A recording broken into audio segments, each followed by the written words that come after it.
আসসালামু আলাইকুম ওয়া রাহমাতুল্লাহি তাআলা ওয়া বারাকাতুহু।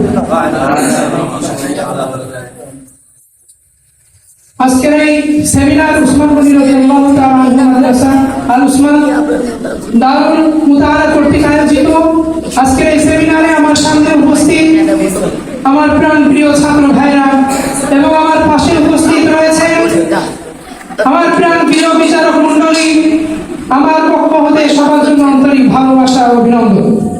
সর্বোপরি শুকরিয়া জ্ঞাপন করছি সেই মহান আল্লাহ পাক রব্বুল আলামিনের দরবারে, যিনি আমাদেরকে সিরাত সম্পর্কে গুরুত্বপূর্ণ সেমিনারে উপস্থিত হওয়ার এবং কথা বলার শোনার তৌফিক দান করেছেন।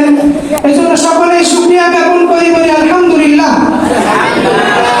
সালাম সেই বিশ্ব মানবতার মুক্তির দূত হযরত রাসূল কারীম সাল্লাল্লাহু আলাইহি ওয়াসাল্লামের উপর, যার জীবনী সম্পর্কে আমরা আলোচনা করতে যাচ্ছি। সকলে দুরূদ পড়ি সাল্লাল্লাহু আলাইহি ওয়াসাল্লাম। আল্লাহ তাআলা পবিত্র কালামুল্লাহ মাজিদের ভিতরে নাযিল করেন, ওয়া মা আরসালনাকা ইল্লা রাহমাতাল লিল আলামিন, আমি আমার রাসূলকে সারা বিশ্বের জন্য রহমত স্বরূপ পাঠিয়েছি।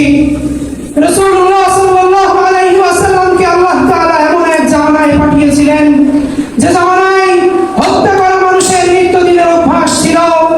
সমান দুর্বলের উপর অত্যাচার করবে, এটা ছিল মানুষের অভ্যাস। লুটতরাজ ছিল মানুষের স্বভাব। আল্লাহ তাআলা মানুষকে মুক্তি দেওয়ার জন্য রাসূলকে নিয়ে আসলেন দুনিয়ার জন্য রহমত স্বরূপ। রাসূল আমাদেরকে শিখিয়েছেন কিভাবে দুনিয়ার বুকে ইনসাফ প্রতিষ্ঠা করতে হয়। রাসূল আমাদেরকে শিখিয়েছেন কিভাবে মানুষের মাঝে সম্মান মাতৃত্বের ভালোবাসা দিয়ে মানুষকে এক করতে হয়। রাসূল আমাদেরকে শিখিয়েছেন কিভাবে ইনসাফ প্রতিষ্ঠা করতে হয়, ন্যায় বিচার প্রতিষ্ঠা করতে হয়, সমাজকে কিভাবে সংস্কার করতে হয়। সুতরাং রাসূলের আদর্শকে বাদ দিয়ে অন্য কারো আদর্শের দাবি আমরা হতে চাই না।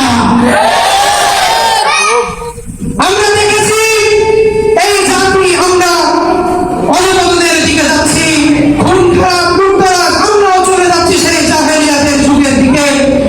আমরা দেখেছি মানবাধিকার সংস্কার নামে এক অধিকার, এদেশের নারীদের মাথায় আল্লাহ কুরআন আর সুন্নাহ বিরোধী অধিকারকে ঢুকিয়ে দিয়েছে।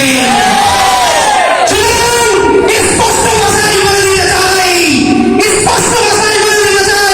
সংস্কার হবে কুরআন আর সুন্নাহর সংস্কার।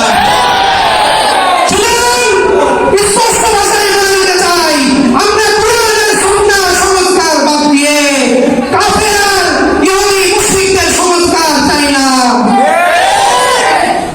সুতরাং আমরা মাদ্রাসায় পড়ি, আমাদের প্রত্যেককে এই জাতির সংস্কারের জন্য অগ্রগামী হতে হবে। আল্লাহ তাআলা আমাদের প্রত্যেককে জাতির জন্য অগ্রগামী হওয়ার তৌফিক দান করুক। এই বলে আমি আমার সংক্ষিপ্ত বক্তব্য শেষ করছি। আসসালামু আলাইকুম ওয়া রাহমাতুল্লাহ।